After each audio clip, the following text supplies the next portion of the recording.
Thank you for coming on Valuable and Vibrant Talk podcast. I'm excited about our guest today. This is a friend, family member by marriage. We'll get into all that in a second, but want to welcome the beautiful Dominique Everline. Hi. Oh, thank you. Thanks for having me. Yes, happy Friday. What's going on? Ooh, happy Friday. It's been a long week, girl. It's been a long week. Yes, ma'am. Everything's going good. How are you been? All is well. All is well. I told you here I got my baby monitor. Hoping she stays asleep. So that's really what we want to talk about today is just like motherhood, everything that's going on. I know you're a first-time mom. Sort of a first-time mom, being that my oldest child is 11. Right. I don't know what made us start over. You're doing it all over again, girl. That's just, I don't know. I'm speechless with it. Really, I'm speechless. But so you and I both gave birth in like the height of the pandemic, mid-year last year. I gave birth in April. You gave birth in July 14th. Yep. July 14th. July 14th. Kind of like in the thick of it. I know when I was going to my appointments and stuff, they were even like going back and forth on if my husband would be able to be in the room and all of that crazy stuff. So just talk to us a little bit about what was your experience, like what was your thoughts on even just being able to have your like first baby, which is supposed to be such a like beautiful and active time, literally like locked in the house. I felt like I was just going crazy. Right. I was, it was a, 1 second, of course, right when I get on somebody, the cunt girl, come in the house.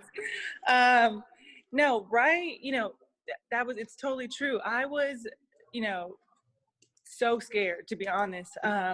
Being first time I followed all the rules, girl. So I wasn't eating anything I was supposed to. I mean, I was just, very nervous, but at the time, so I had a due date of July 7th. Okay. And at the time, basically they were not allowing, it was like maybe May, they were not allowing anyone to be in the room. And I know you gave birth in April, right? Yeah. So you were like, it was nobody. It was literally the week before. Oh, he can come. I'm like, ah. Right. So you're like, what if anything happens? You know what I mean? Especially knowing like the rates of, women making it out, Black women making it out, so it was a whole thing. And finally, first week of June, they said, okay, you can have one other person. Okay. And so I was like, oh my gosh, thank God. But yeah, I had a doula set up because I was going to try and do it natural, and all that just went right out the window. Everything went out the window. And come to find out, Knox was actually a week late. So he came July 14th. Okay. So when we got there, it was just stressful. Like he was, they call it sunny side up. Yeah. So he was like down, but facing like my stomach area. And so I would not dilate the whole time I was in the hospital with, the mask, couldn't breathe, trying to breathe, going through it. So the whole total turned out to be 38 hours. Took him 38 hours, girl. Oh, yes, it took 38 hours for him to flip. And then I dilated within the 30 minutes, like a 30-minute time frame. Wow. So it was the most taxing, most stressful situation. And I started actually running a fever of 104. So then that was a whole nother thing. They're like, well, does she have COVID? And this. Yeah. It was a whole thing. But, through prayer, I just made it through. I was just praying so hard. I'm like, just please be with me during this time. You know what I mean? And boss, he was very supportive. He just was, right there by me. There's not really much that he could do. I mean, it's just like they're sitting there like deer in a headlight. And but all, that was it. Everyone was FaceTiming. The real issue was my mom. She felt really sad that she couldn't be a part of that. So hard. Yeah, it was hard, but we made it. It's like just proves the strength of a woman. We're designed, we're made to get through those type of things, and the importance of having a great doctor, but that COVID element just added a whole new underlying stress. And not to mention, I had COVID June. You did? While you were pregnant? Yes, I had COVID when I was 38 weeks. So I was so concerned because, I was sick. Really? Couldn't smell or taste. Really? And yes. And so I was scared that I was going to have to give birth alone. And also I was concerned that they were going to take him, because that was the protocol to take the babies and until they feel like it's okay and this whole thing. So luckily, I ended up testing negative and it was fine. Baby, you are a true warrior. Oh my God. Girl. It was crazy. So, I'm glad you brought that up because I know our husband had kind of talked about this before we went, before both of us gave birth, but just the importance of having a good doctor, like you said, and then the overwhelming stats of Black women dying or having severe complications in childbirth. And I think that, man, just the research ahead of time, and like you said, adding that COVID factor is just sending what's already a scary situation just through the roof. And I remember being in the hospital because when I had my first daughter, I had a terrible reaction to the epidural. And so the whole time this pregnancy, I was like, I'm gonna try to go natural because I don't know what happened. My blood pressure dropped and it just was like, it was a rough situation trying to bring my first child into the world. And so I had kind of just said, I'm going to do this one natural. Of course, like you said, that all went out the window, but I had my doctor was Black. And then I had a Black anesthesiologist. She said, look, we ordered your chart from your previous, I looked through everything. She said, I don't see any reason why you can't. Cause baby, I was 40 weeks, 40 plus 5. And I was having just so much back pain. And I was like, man, I can't do this. I can't do it. And I just, I asked them, I said, can y'all just please, is there any way like I can get some help? Like I need some drugs. Because I got induced and, the first couple of hours, I was like, okay, I might get through it. Yeah. Maybe that midnight hit, we turned the corner and I was like, oh no. I was like, you're going to have to help me. I can't do it. And the Black anesthesiologist, she was like, she came in, she reassured me. She was like, I don't see any reason. I've, looked through your chart. I don't see any reason why you can't get it. And I'm like, are you sure? She's like, I'm sure. She said, I do this every day, multiple times a day. Don't worry. And I just felt so assured and I felt so much relaxed. And once I got that, I was able to really enjoy the experience. And really by the time it was time to push, I pushed 3 times. She came right out, but I just I had so much anxiety about just the actual experience, like the pain and not being able to get comfortable. But I'm so glad that that medical team, they held me down from beginning to end. And even after the birth, just being able to finally like take a deep breath once you finally get your baby here. That was just such a great moment because that whole pregnancy was so stressful just with the COVID factor of it. And I just was like, I'm not going to be able to have this baby if I had to be in that room by myself. Like I just I was thinking to myself, I'm going to have a home birth. Yeah. I was Googling, researching, like this is what I'm going to have to do because there's no way that I was going to go and be in a hospital. Right. And I'm like, by myself. And this is my first one too. I'm like, there's no way I can do that. Yes. And so, luckily that didn't have to happen, but I just never, when you go back to asking, like being my first, I never anticipated like this was the way it was going to pan out. I was just going back looking at the photos and it's like, I had the mask on and it's like, it was just so strange, you know, it was so strange. But you know, it was a blessing, you know. I mean, literally when he, you know, once he came out, I always tell my friends that don't have kids, they're like, so what's the feeling like right when he comes out? And I'm like, girl, it's nothing like they try and make it seem. To be honest, you're just relief. Like, it's just, you know, and then it doesn't hit until, like, I remember maybe a week later when I was at home and I just was looking at him crying. Like, I just was like, oh my gosh, I can have this baby, you know, because your body really goes through so much. And but yeah, so we're here. We made it 8 months. That's actually the next question. So I remember, so I have a little bit of a, you know, different experience because I have a point of reference. So when I had baby, I was 26. So, you know, moving, doing my thing. Right. Okay, so I'm 37 and I turned 38 a couple days after she was born. And so baby, my body was telling me the whole time, like, honey, you are 10, almost 11 years older. And just the experience of just trying to get myself together.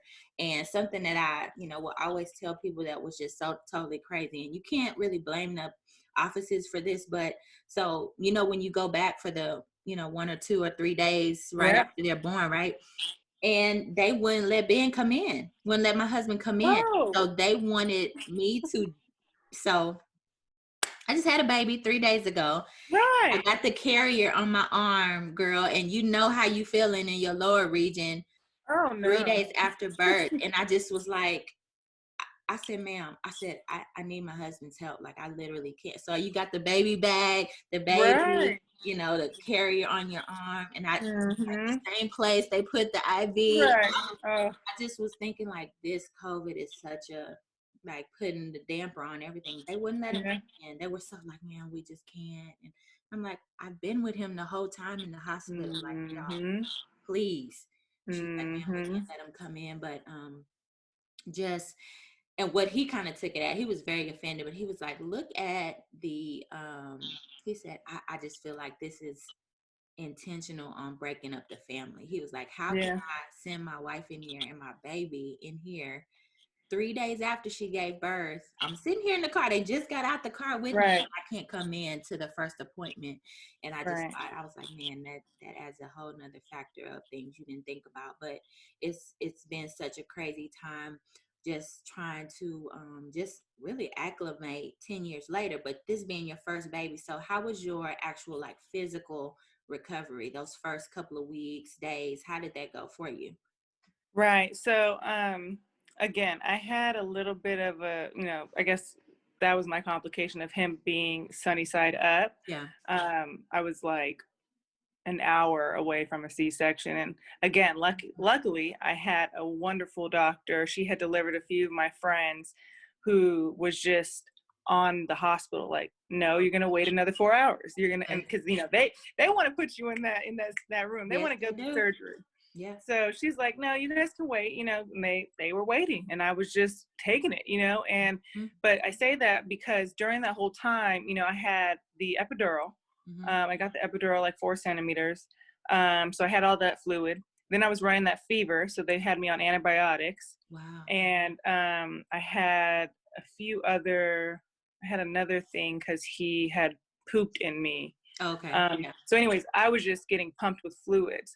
So afterwards, what was so crazy to me, and I just wasn't even thinking about it, because the whole pregnancy, I wasn't really swollen too much like that. Afterwards, I had this most severe joint pain because the swelling had gotten so big.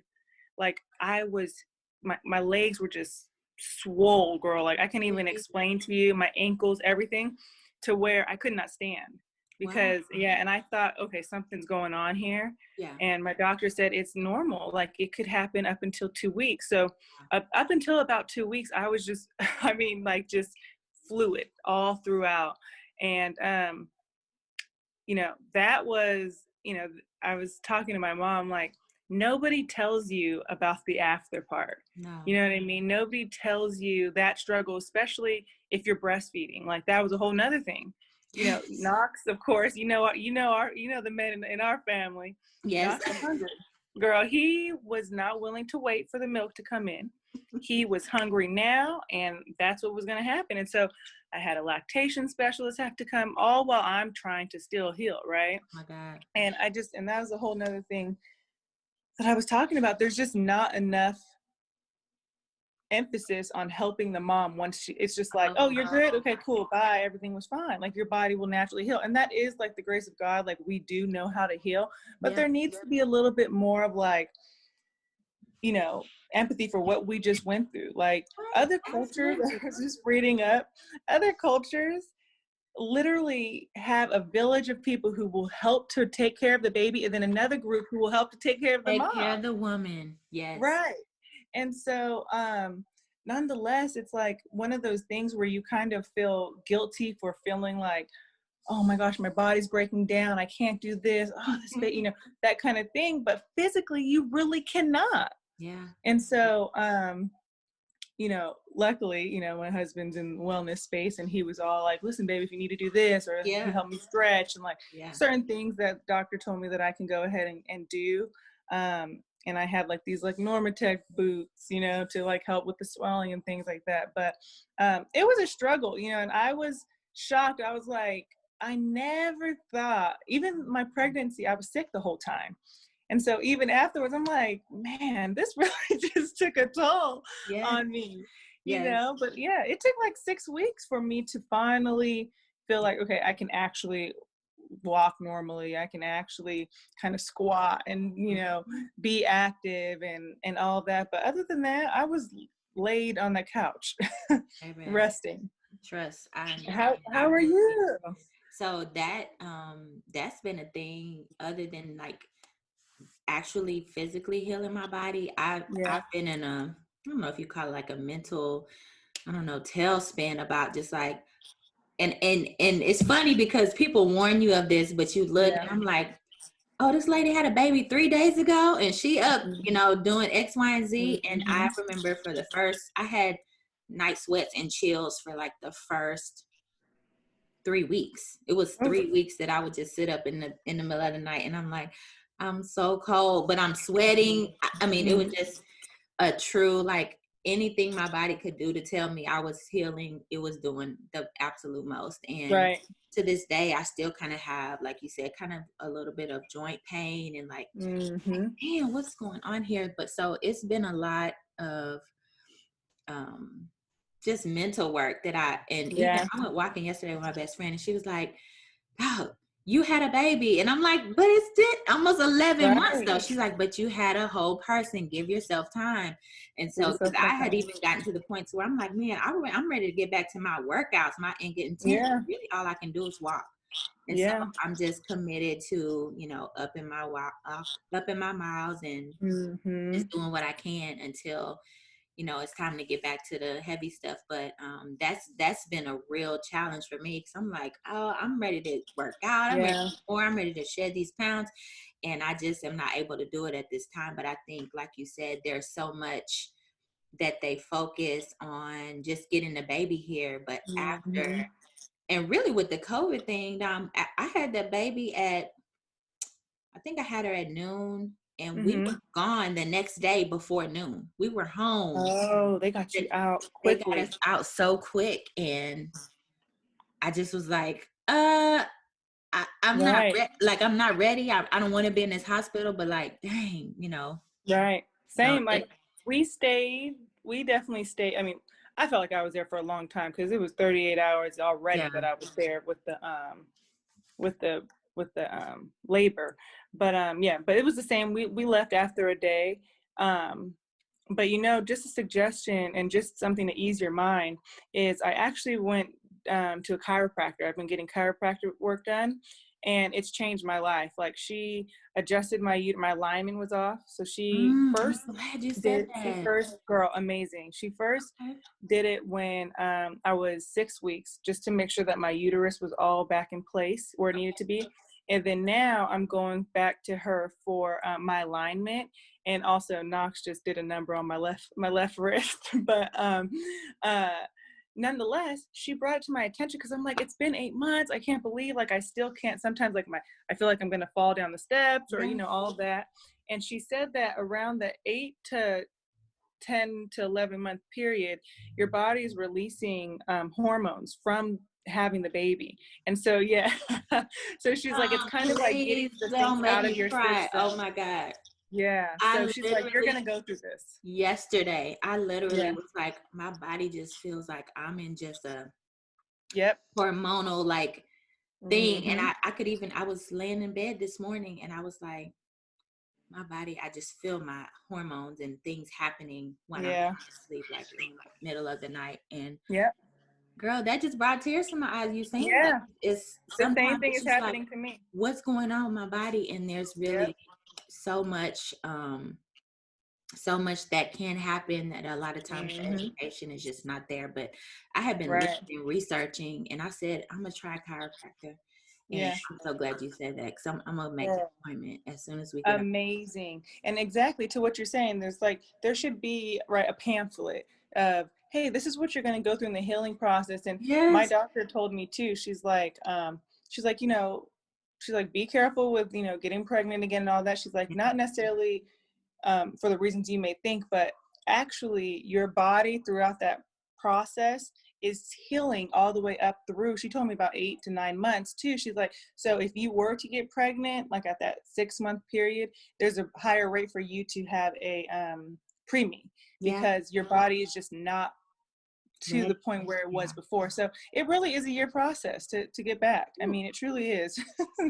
So we just got to support each other and, yes, absolutely. So are you thinking another baby, another 2 more? What are you thinking? Yes, girl. So we definitely want another one. Good. I was like, hey, once I start feeling a little bit better, we'll maybe try. And so Knox is 8 months now. So maybe, come the summer would be great. No, I don't know about all those other children that this man is trying to.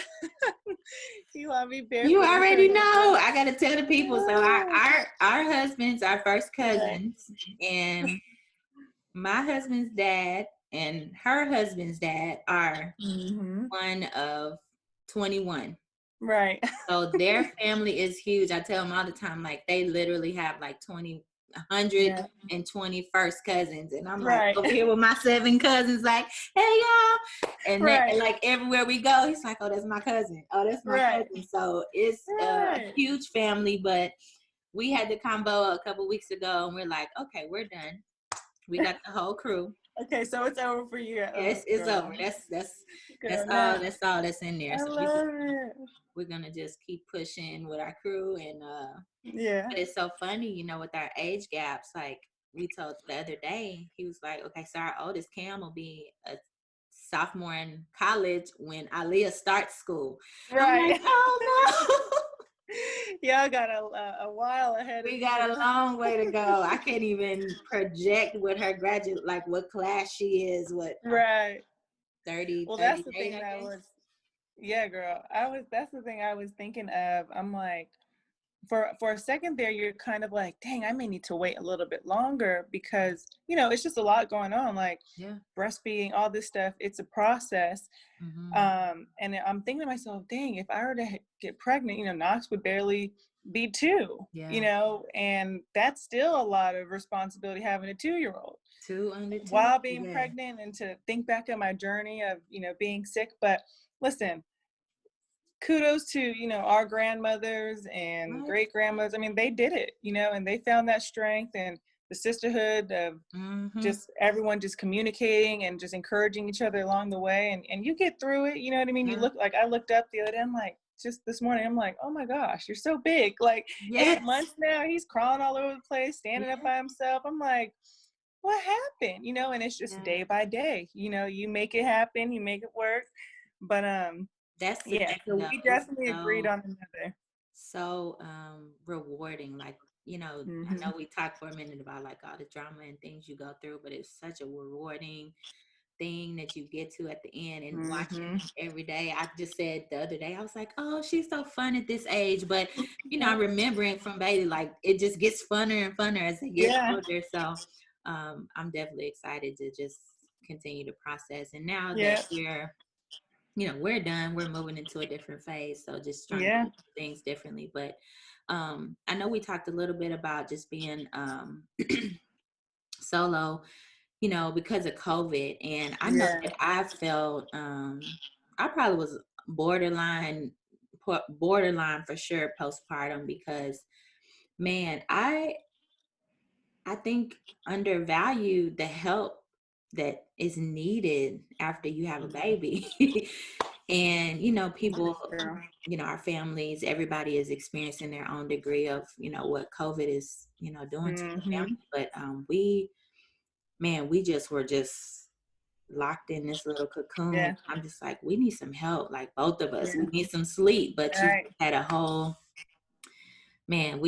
looking back, I was like, man, it was so tough, but thankfully we're on the other side of it. And my dad came to babysit the other day, and he was like, man, I'm just so happy. He's like, I got my vaccination, so I can be with my grandbaby. So, they're so happy to just be able to, interact on a different level. But it's been a difficult run here with this COVID stuff. Yeah. Oh, it's tough. And that's the same here. So with COVID, obviously, and I'm sure, I'm an only child, so okay. I'm like real by myself over here. But only child with COVID. Also, at the same time, my grandmother had a stroke, and so she needed. She had like, in one stroke, it was actually like 3 at a time at one time. Yeah, and so she unfortunately she now needs a lot of caregiving. Yeah. So the family's kind of like separated between like, my mom was concerned. Like, she's like, I want to be there with my grandson, but I also need to be there for my mom. So it kind of was one of those things. And then just being super, super careful with that COVID and stuff, because she can't, she definitely can't get sick. But also, with the traveling, boss had to go to work. Man. And so he left, girl, to Canada when Knox was 2 months old. Yeah. Okay, so tell me about that, girl. I would be looking, and I'm just like, oh my gosh, just like, I feel for them. And I would sometimes be like, how's it going? But like, so my husband is in training right now. Ben is in training or traveling right now, but any day now, and most of the pregnancy, So talk to me a little bit about how that was. Yeah. Were you truly by yourself? Yes. So, girl. So speaking of postpartum depression, I 100% had it, and I still sometimes find myself having a little bit of it. And the thing is, and again, it's another thing of, we just don't shed enough light to what it actually is. Yeah. And moms often feel guilty, but the same routine over and over, mixed with, trying to soothe your baby, mixed with not having, the help necessarily that you need, or that you think in your head you're going to be getting, or whatever it is, you know what I mean? Like, those gender roles. COVID, right? Yes. Also, we moved into it. We were doing construction. Like, it was just like everything together. And I was having like really scary thoughts, like the sleep deprivation, all of that, like, just added to this whole overarching, like, okay, I'm depressed, and my mom would come, like I said, she actually stayed with me for 2 weeks when I first had Knox, and then Boss and I kind of made way, and then he had to leave. So when he left, he left when Knox was 2 months. He was sick about it. He was just absolutely, I know. He just was all, beside himself. But he actually only stayed half the time than he normally would have, which was great. And what ended up happening is I was by myself, and my girlfriend, one of my closest girlfriends, got a job promotion and had to move down this way. And she's like, do you want me to stay with you? Oh my gosh. Yes. And so she actually stayed with me for 6 weeks. She found an apartment, and when Boss came home, she literally moved out. She moved out of here the day or two days prior to him getting home. Yes. Girl. So it was like and it's so funny because we look back now and she's like, girl, nobody will know what we went through. Mm-hmm. Because he was at that 2-month stage. I mean, that's when he was really like, he wouldn't sleep. He was like, oh, I'm waking up at one night, he woke up every 45 minutes. I couldn't believe it. Oh my He God. had that attachment. It was like, he didn't want to go into the bassinet. I mean, it was just a crazy thing. Yeah. And so she would just even help, just even put him to sleep sometimes. Like she'd just bounce him on the yoga ball and oh girl, yeah. So we made it through, and boss came home, and after that it was great because we kind of got knocked on a sleep training schedule. He was 4 months, and we got him on a sleep training schedule, and just from him sleeping through the night completely changed I realized, I was like, oh, I'm lacking sleep. Like this is a form of torture. 100%. Yes, ma'am. Baby, that's sleep. I remember I would be like, just like, I need help. Right. I'm tired. Right. Baby, that sleep deprivation, like you said, is a beast. That is a monster. Right. And the thing is too, is like this. As a woman, I can't expect my husband to be gone all day working. And then he comes through the door and I'm like, here, take the baby. Yeah. You know what I mean? Like he just was at war with the world. Like, and so it's a hard balance where, and luckily boss is phenomenal dad. Like he just loves to be with Knox, and he's like, where my baby? Like he just wants to be around him all the time. He's even giving him baths and stuff. Oh, come on. That is so yeah, he enjoys it a lot. Like he really truly does. So it's everything that I can ever ask for. But sometimes it's like we're equally exhausted for different reasons. Yeah. So it's like, at the end of the day, I got to get up. I have to just find that strength in me somewhere. And again, I can't reiterate enough, like that scripture, getting through that, being a virtuous woman, virtuous wife, trying to keep my duty as a mother, you know what I mean? That's our number one priority, and that's our calling. And so, we got through it, and I was just telling my mom, I'm like, this is like a sick, twisted game here. I'm like in a toxic relationship with my baby because I'm like, we went through all of this stuff, and now I'm talking about having another one. Like, right? Isn't that funny? That's why I was like, I said the same thing when we were having the combo. He's like, you want another? I'm like, I would. I mean, it's so crazy. But again, going back to being a woman, it's like that's just how we're wired. We're wired for that nurturing role. But I love what you said about him being at war with the world, and so sometimes you have to just pull it together and keep pushing through.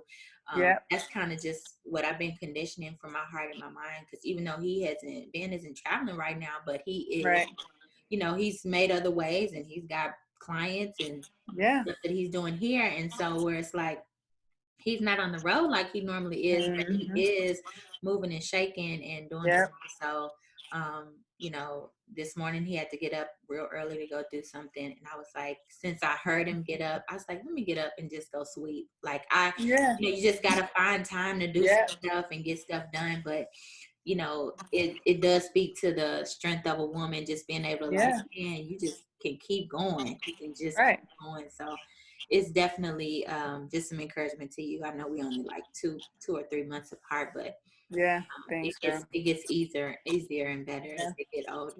So it sure does. I mean, it seems like it. So I'm looking forward to it. I'm excited. And, again, it's like we're talking about a modern woman right now. I mean, back then, my grandmother, you see, especially the Emmanuel side, they got, it's like, how did your grandmother make it through? I always ask class, your mother was the strongest woman that I may even heard of. She had 9 kids, just her. And so I'm like, man, I got to do this. I can't complain with just one, I gotta give some respect to my elders. Shoot, I gotta hold it straight up. And then it's so funny you said that, because I ask about their grandmother all the time. I'm just like, okay, so this woman had children for 30 years straight. Right. Come on. She was pregnant her whole life. Pregnant her whole life, and holding it down. So we definitely can take a few pointers from women that we know. And I think it's just interesting too how culture has really shifted from even the time when we were growing up, and just the freedom to be able to create your own vibe with your mate, with your own partner. Right. So I know you mentioned gender roles. Like, sometimes my parents growing up, my mom worked in corporate America. So she worked downtown, which was about 30, 40 minutes from where we lived. So my dad, he worked too, but his job was closer. And so he did a lot of the, domestic and things that a lot of times the women did. So he took us to the doctor, and he took us, to our recitals and different things. But I do appreciate seeing something different, to let sometimes it's cool to be different, and things have to be done a different way, but you make it according to your family and your vibe with your mate. Absolutely. So I love that. But I appreciate you coming on. Is there any advice or words of wisdom that you can just give to new moms, or women that are newlyweds? Anything? What you got for us? With the motherhood thing is, listen, there is no book, there is no, guide that can teach you how to do it. I mean, I was just sitting in my little nook book area, and I had all these nurture, mom, vaccine, like every book that you, and there really, the joke was on me, like there's nothing that can prepare you. Right. There's not one thing that can prepare you for being a mother. Yeah. Listen, I would just say roll with the punches. There you go. Enjoy every moment. Because even still, I look up and I think, dang, like, oh, I wish I was a little bit more focused. And you know what I mean? Because you really are like, oh my gosh, the breastfeeding, did he get enough milk? And you're missing those small little milestones. And, so just your journey is your journey. Absolutely. Enjoy it. And what I told my girlfriend, she's due April something. I said, girl, just try and sleep as much as you can now, because that sleep will never, even when like last night, we slept through the night as a family, it's not the same sleep. It's just, it's not the same sleep. So I'm still wrapping my head around that. But yeah, I mean, just embrace your journey, stay strong for, stay in that word and raise that baby up the best you can, especially with what we're fighting these days. I mean, the climate that we live in is especially for us as Black families. Yes. Yeah, it's crazy. Absolutely.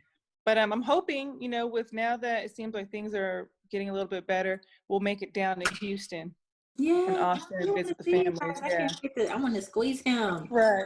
Oh, girl, he is such a lover too, and he will charm you out, girl. Really? You'll be bashful. That's what I was shooting. I was like, we got a bunch of boys over here, but I'm like, I need my own little boy, because them boys love their mamas. Girl, listen, let me tell you something. I was just, when I put him down, I put him down at like 10:30. Girl, he's rubbing my thigh. Yeah. He rubbed my chest. Yeah. I said, what is going on here? Oh, he loves his mama. I love it. So sweet. He is such a charmer. So hopefully we'll be down there soon. Yeah. And so that he can meet his whole we gotta meet fam. For sure. Right. All his cousins. Yes, girl. What about you? What would you say? What is your advice? Because I'm still looking for some. Man, I'm kind of with you. Just enjoy the moment, because I have a funny thing going on. So I got Ollie, who's almost 11 months, and then I have an 11-year-old, and she's going to, like, it's just funny, like getting a text from your child, like, Mom, look at this. And it's just like, oh my gosh, they're growing up so fast. So you gotta just pay attention to every moment. And she brought up something the other day, Bailey, my 11-year-old, she says, Mom, she says, next year in 2022, I'll be 13. And I'm like, oh my God. You will. Wait a minute, like, calm down, like, slow up. And the iPhone shows you like this time last year, or like, remember, and I'm just like, she was so little last year, or 2 it makes years you ago, so sad. Little, and you just gotta catch every moment. And really, one of my things is just, you got to create the vibe in your own family, because I mean, people gonna say all day long what you should be doing, but it's just great to keep that communication open with your husband and just build the life that works for y'all. You know what I'm saying? So it's so easy to get distracted by what everybody else has going on, but it's really cool to to be able to build something with somebody, something that y'all have talked about, communicated about, and just living it out day by day. So yeah, it's so true. I agree.